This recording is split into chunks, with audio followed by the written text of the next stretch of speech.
So we're going to go back to the superhero thing. I found this guy here because I actually want to change one of my arms on my superhero drawing here. And we're going to get a little more complicated as far as we can. Anyway, this is Sam. Say hi, Sam. Hi. That's Sam. So I'm going to delete, got my white arrow out, all of the sections of this arm that I don't like. Get rid of all of that. Okay, and maybe even the shoulder. Silly green shoulder. Okay, and I'm going to paste in the, looks like there's a lot of little giblets up here. I'm going to paste in this picture that I found online. Just research superhero holding a staff. It actually looks like he's kind of Iron Man-ish. And I'm going to transform and reflect to get him going the other way. Vertical looks right. Yep. And I'll send him to the back. Arrange. Send it back. These are all done with right clicks. Zoom out. Look at him. Looks like it was the same picture I started with almost. Well, you can get it into right about the right size. There you go. That looks pretty good.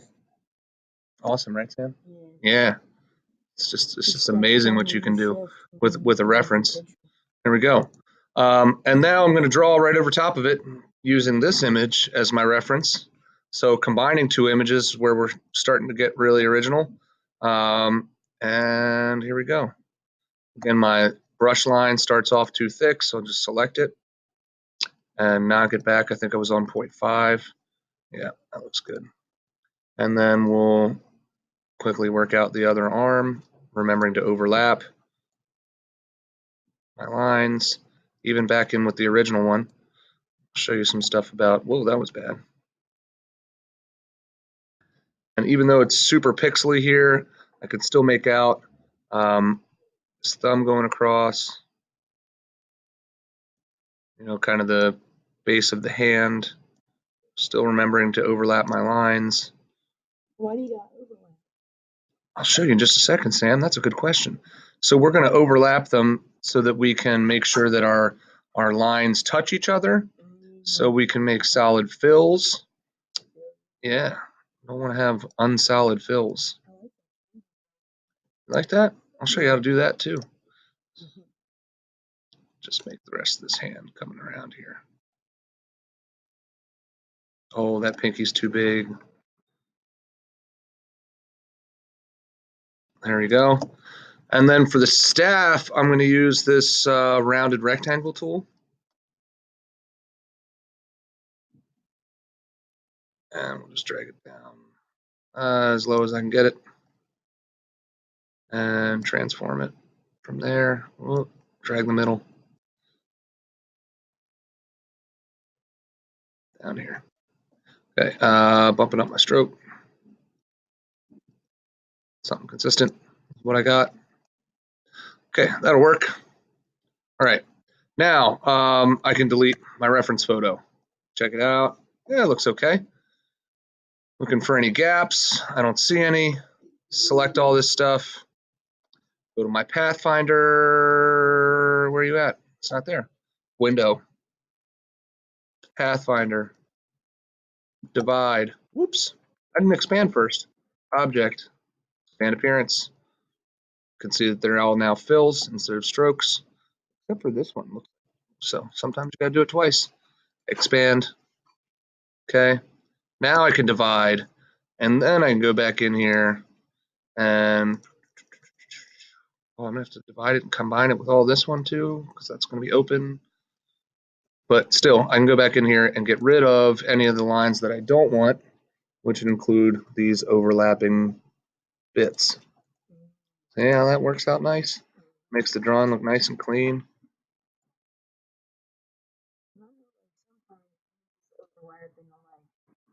Put like folds and clothes and stuff. Mm-hmm. This is true. What? That's a nice friend.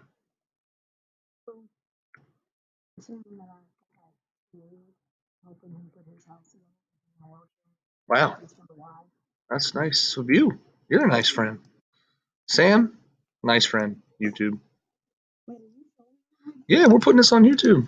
Well, no, that's just my phone for light, because in the last tutorial I realized it was really dark. So I'm blinding myself with my phone flash right now, because this is a professional video. Negative.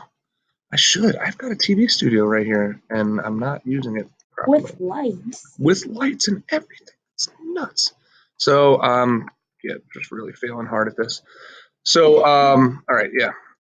Let's just pull that guy in. Come on, little guy. Yeah. But for the record, Mr. Murphy's a great teacher and football coach. Anyway, I'm gonna back up from this. We want to go over coloring again. So I'm going to select all of this, including my original drawing, and I will divide again, which should put them together, but also separate. And then, oh, I saw some little empty vectors in there. Very important to get these out of here. See that guy? It's got no fill, no stroke. We want to go to select menu, same, fill and stroke. That'll get all those empty vectors. Get rid of them. Oh, I forgot to get rid of that one too. And this one. Oh, that one. And that little guy. All right, so this is imperfect at best, but kind of cool. Got the basics down. I'm going to use this time I'll just use a rectangle, even a rounded rectangle. And I'm going to cover all this stuff, including my staff. There's another way to do this. I'm just showing this one again because since I did it before. Use this odd color that I haven't used yet, bright yellow maybe. Arrange, send it to back. And then I'm going to select all that stuff. Looks like I got it all. And divide again under my Pathfinder. Okay, that has cut up my yellow shape so that I can get rid of the background, as well as this. It also happened to divide this shape in here, which I didn't necessarily want to have happen. So I can shift select this other side, and then I'll use Unite, put them back together. There we go. Oh, forgot this little inside of the thigh guy here. Put that back together. All right, so now I'll be able to go in and change any one of these. Maybe since this is behind the rest of it, I'll use my shadow color that I established before. Just getting that color picker. See how that looks? It's weird. Looks weird. So I'll pick that back up again using the white arrow again, black arrow selecting everything, and I'll color pick the main body color. I should have selected all of these things in here. Finger shapes. Got some little ones, so I got to zoom in pretty far. This one, and shift this one, and this one, and this one, and this one. No, not that one. This one. Should, if I click on it again, yep, it takes away the selection. And color pick that. All right, and while I'm in here, I'll pick up this little guy because I don't want a yellow staff, and shift and shift.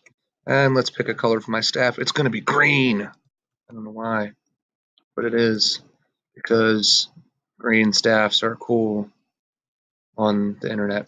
All right, so I've got a lot of stuff that I can change to make this guy more dynamic, better. I didn't get out all my little giblets last time. I can do that just by like this one and this one. It should still be divided, and they are. Hold shift, and this one, maybe even this guy, right? All these, just change them to the color of the body. And then if I select the body with shift and unite, now they're gone. So review again how I did my shadows was selecting white arrow, any shape. Actually, this was supposed to be a highlight. So I could pick up that highlight color, which was my face color. Go back and do some shadows in the arm. That's with my knife tool, found underneath the eraser tool. And you're just going to cut all the way through a shape to divide it. Click off, click back on, and then you can color pick your shadow.